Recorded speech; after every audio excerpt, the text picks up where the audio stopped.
Hey, good morning, everyone. I hope you are all having a wonderful Wednesday. I am McKee Smith. I am a senior real estate specialist and realtor with Competitive Edge Realty. I work primarily in the area around Coppell, Texas, with all the zip codes immediately around that, but I also work all over the DFW area. I have sold and shown houses all the way from Burleson to, well, Rockwall. So I cover a big area. Hope you're going well today. Let me cover a few things real quick on doing a Facebook Live. Number one, most of the people who watch a Facebook Live don't watch it live. So as you log on, please go ahead and comment and tell me where you're coming from so that I can acknowledge you. If it's live, I can comment about it right away. Otherwise, I will know that you tuned in. If you have any questions, go ahead and post them in the comments. If you're hanging around to the end, I can take some questions then. But I'll try to answer questions as they pop up in the comments. Now, one other important thing to realize about Facebook Live. There is at least a 15-second difference between when I talk and when you see it, and then another 10 to 15 seconds before I will see your comment. So if I don't answer right away, it doesn't mean that I'm ignoring you. It means that, well, I haven't seen it yet. There's just the delay of the system. So today, we are going to be talking about continuing care retirement communities. This is something that came up. I did a presentation at the Coppell Senior Center about 2 weeks ago, and I was surprised by the amount of interest that the people at the Senior Center had in CCRCs.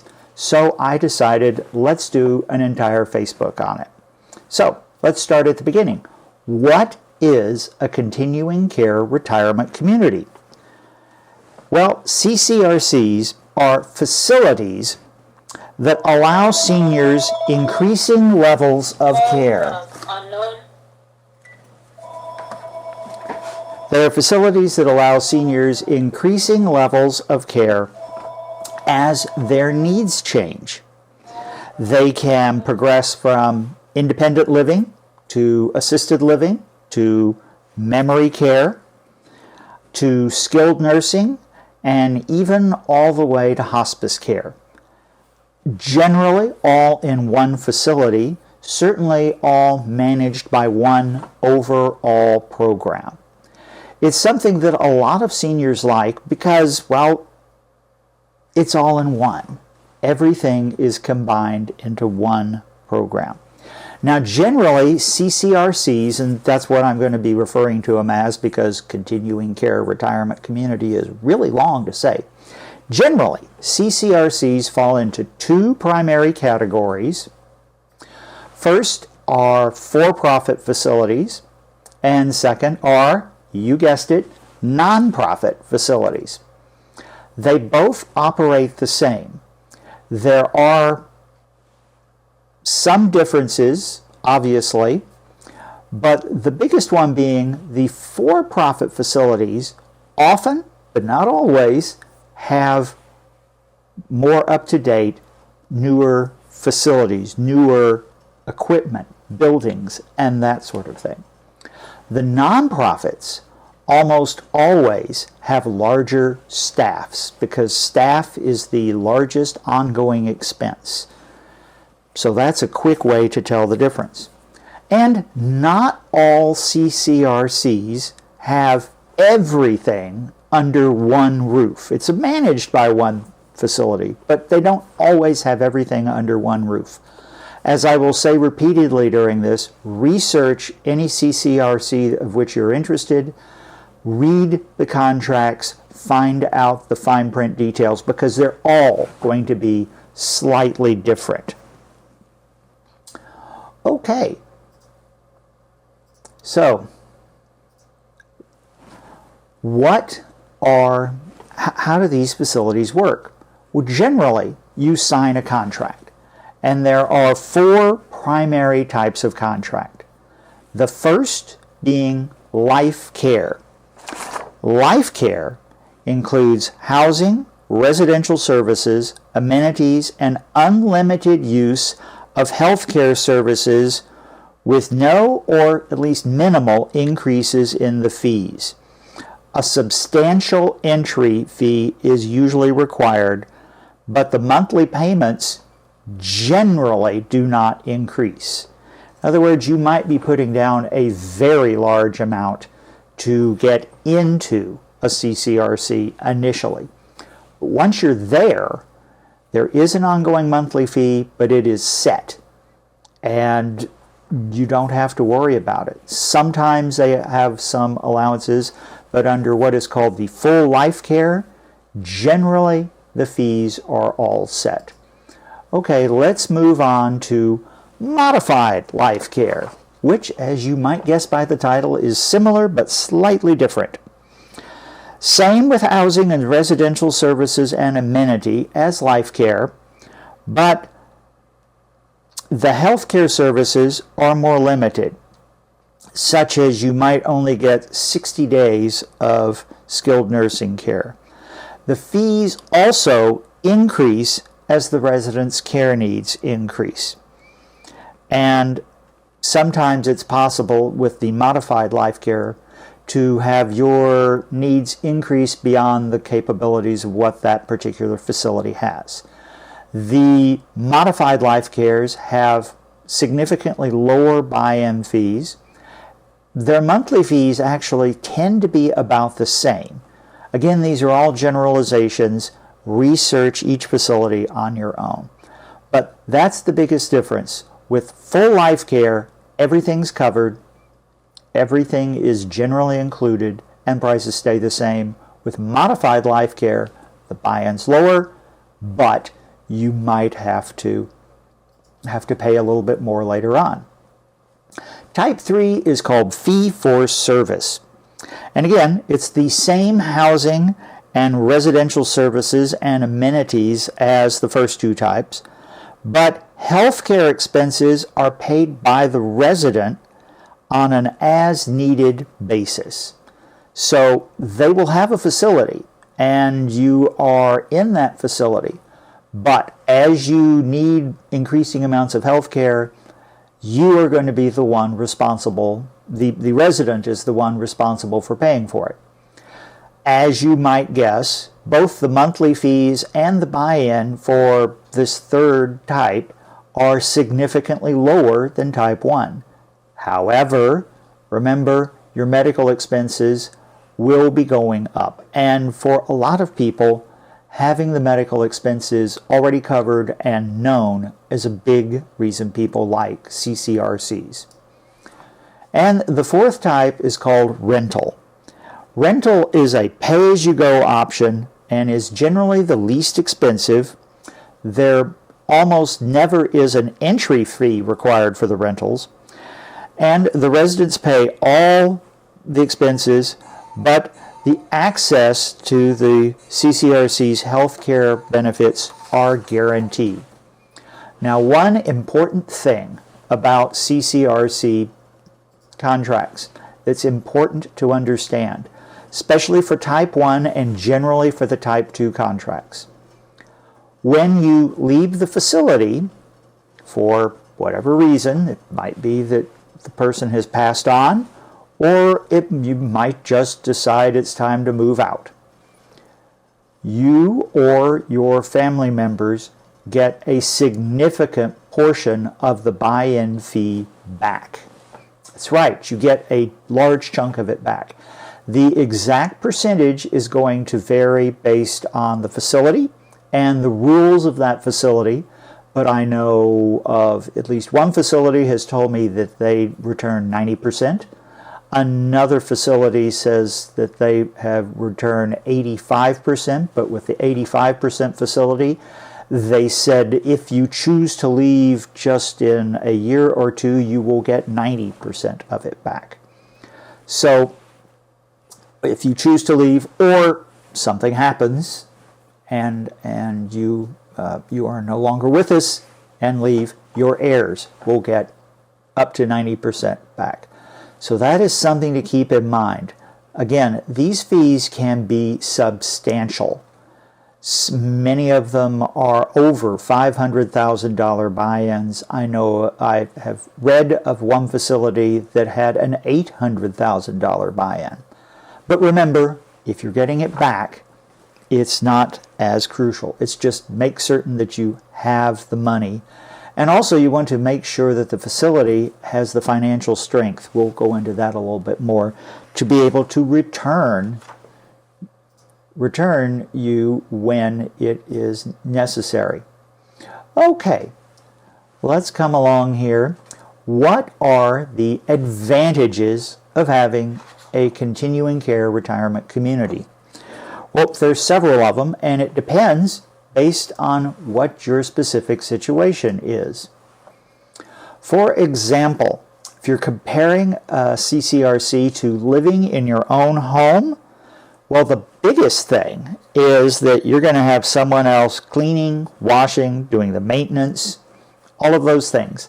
It's not your home anymore. You aren't the one responsible for the insurance and the taxes and all of those things. You have handed those over to the other people.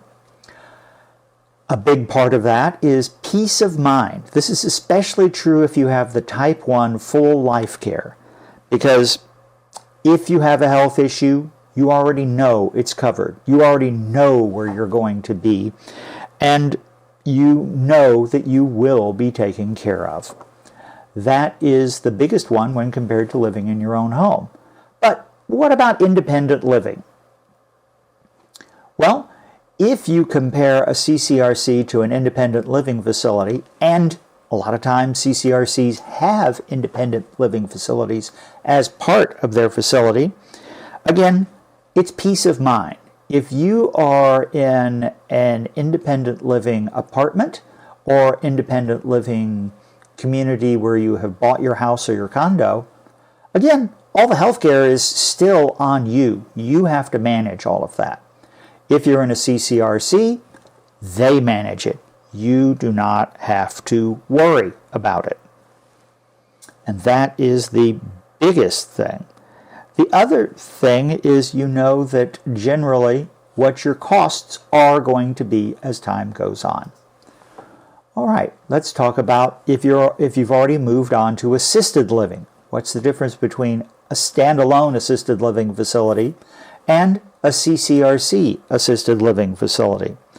Again, if you need more care, you're covered and you know what it's going to be. The other plus is generally if you have in an assisted living facility and your condition improves, it's difficult to go back to the independent living facility. However, if you're in a CCRC and something happens and you don't really need the assisted living anymore, you can go back to independent living. Likewise, if something happens and you need more care, you need skilled nursing care, or you need memory care, you can move into those facilities with fairly seamlessly. You can move into them without having to manage that or have your family manage that. Now, one other big thing for couples, if you're in a CCRC, the peace of mind factor doubles here. Let's face it, not everybody ages or needs care at the same pace. If a couple is in a facility, then if one member of the couple needs to go from independent living to assisted living, or more importantly to memory care or skilled nursing care, the other member can stay where they are. And since it's in the same facility, it makes it very easy to go and visit the person. Peace of mind. That is the biggest benefit of a continuing care retirement community. All right. What are the disadvantages? Because there are advantages and disadvantages to everything. Well, the biggest disadvantage to a CCRC is they're expensive, the cost. The buy-in cost can be very substantial. Like I said, I have heard of prices up to $750,000, although that's rarer. But $500,000 is certainly not uncommon. The other possible disadvantage of a CCRC is if the facility you have chosen gets into financial trouble. Then you might have an issue with them being able to honor all of their promises, most especially the promise to return the entry or buy-in fee after the resident departs, be it back to the resident or to the resident's heirs. Locally in Dallas, we had a facility called Edgemere that was a CCRC that did get in trouble. And they were having problems returning the buy-in fees on a timely manner. My understanding is they have settled this issue now. But I must emphasize to anybody considering a CCRC, or treat it just like any major investment you make.